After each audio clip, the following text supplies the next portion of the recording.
안녕하세요. 오늘은 성경에서 가장 유명한 구절 중 하나죠. 창세기 1장 28절 생육하고 번성하라. 이 말씀을 좀 깊이 파고들어 보려고 합니다. 저희가 받은 자료가 있는데 이 구절에 대한 아주 흥미로운 재해석을 담은 설교 내용이에요. 이게 뭐랄까 정말 단순히 아이를 많이 낳아라 이런 뜻일까요? 아니면 우리가 놓치고 있는 좀 더 깊은 의미가 있는 걸까요? 특히 요즘처럼 저출산 문제가 심각한 상황에서 이 구조를 어떻게 새롭게 봐야 할지 한번 제대로 파헤쳐보죠. 네, 정말 흥미로운 주제입니다. 이 말씀이 사실 역사적으로나 아니면 사회적 상황에 따라서 계속 다르게 해석되고 적용돼 왔거든요. 그래서 단순히 인구를 늘려라 이런 통념을 넘어서서 이 말씀이 원래 가진 그 넓은 의미, 그리고 오늘날 우리에게 어떻게 다가오는지 그걸 같이 살펴보면 좋겠습니다. 네, 맞아요. 생육하고 번성하라 하면 진짜 많은 분들이 자연스럽게 출산 장려 명령이구나 이렇게 받아들이기 쉽죠. 실제로 한국 출산율이 2018년에 0.98명까지 떨어지고 그랬을 때 이 구절이 많이 언급되기도 했고요. 근데 이제 자료 주신 설교자분은 이런 해석이 좀 인간을 약간 아이 낳는 기계처럼 보는 것 같아서 불편하다 이렇게 지적하시더라고요. 근데요, 정말 흥미로운 게 뭐냐면 불과 몇십 년 전만 해도 한국 사회 분위기는 지금이랑 완전히 반대였다는 거예요.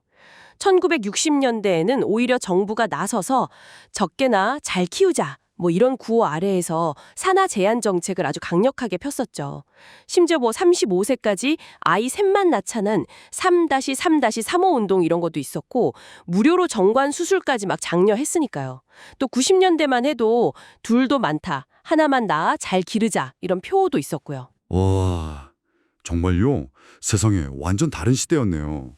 그럼 그 당시 교회에서는 이 생육하고 번성하라는 말씀을 어떻게 받아들였을까요? 정부 정책이랑 좀 충돌했을 것 같은데? 그게 또 놀라운 지점인데요. 당시 일부 기독교계에서는 이 구절을 지금과는 상당히 다르게 해석했다는 겁니다.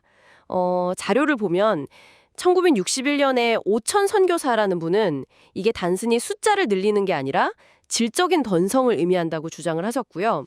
1972년에는 연세대 도병일 교수님이 자녀 수가 아니라 믿음의 계승이라는 관점으로 이걸 해석하셨어요.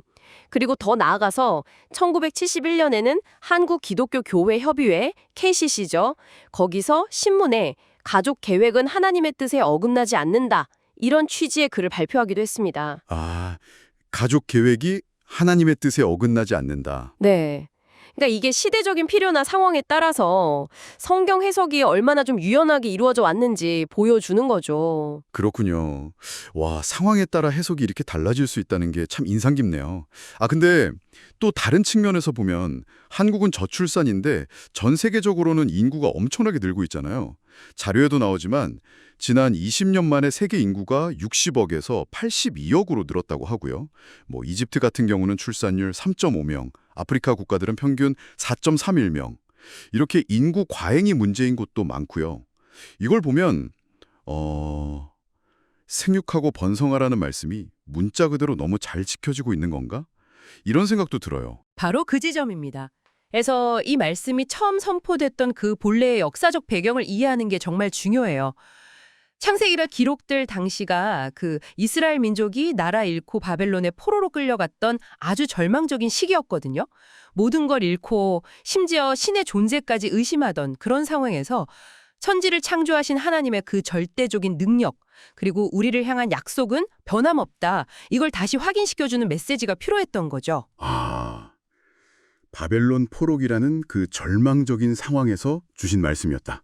그러니까 이게 단순히 그냥 많이 나와라 이런 차원이랑은 그 무게가 완전히 다른 거네요. 그렇습니다. 단순한 출산 장려 명령이 아니었던 거죠. 그래서 생육하고 번성하라는 1차적으로는 그런 혹독한 시련 속에서도 하나님의 백성, 그 공동체가 사라지지 않고 그분의 약속 안에서 계속 이어질 거라는 아주 강력한 축복, 또 약속, 이런 의미가 강합니다. 그리고 더 나아가서는 이게 단순히 사람 수만 늘리는 게 아니라 하나님의 뜻과 통치가 이 땅에 확장되고 또 모든 피조물을 책임감을 가지고 잘 돌보는 이른바 청지기로서의 사명까지 포함하는 개념이에요. 청지기적 사명. 네, 하나님이 만드신 이 세계를 인간이 마음대로 쓰는 게 아니라 잘 관리하고 돌보는 역할이죠. 그렇다면 이 말씀은 이제 개인적인 차원을 넘어서 하나님의 사랑이나 정의, 평화 같은 그런 가치들을 이 세상에 번성시키는 것.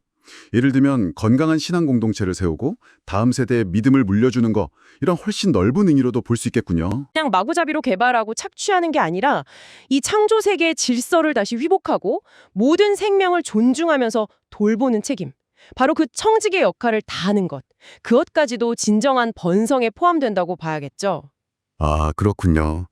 결국 생육하고 번성하라는 말씀이 우리 삶의 모든 영역에서, 그러니까 뭐 가정이든 사회든 또 자연과의 관계 속에서든 그 하나님의 생명력, 그분의 선한 가치를 계속 심고 키우고 넓혀가라는 훨씬 더 깊고 포괄적인 부르심이다, 이렇게 이해할 수 있겠네요. 네, 맞습니다. 오늘 저희가 이 익숙한 말씀, 생육하고 번성하라가 시대와 상황에 따라서 어떻게 다르게 해석되어 왔는지, 그리고 그 본래 의미가 단순히 인구 증가를 넘어서서 하나님의 뜻을 세상에 구현하고 또 창조 세계를 돌보는 그런 깊고 넓은 차원을 담고 있다는 것을 함께 살펴봤습니다. 네. 그렇다면 이제 이 재해석단 의미를 여러분의 삶에는 어떻게 한번 적용해 볼 수 있을까요? 뭐 단순히 자녀를 낳고 기르는 것만이 아니라 여러분 각자가 서 있는 그 자리에서 어떻게 희망의 씨앗을 뿌리고 또 정의를 실천하고 주변 공동체와 환경에 생명을 불어넣는 그런 방식으로 생육하고 번성할 수 있을지 잠시 생각해보는 시간을 가져보시면 어떨까 싶습니다. 네, 오늘 저희 탐구는 여기까지입니다.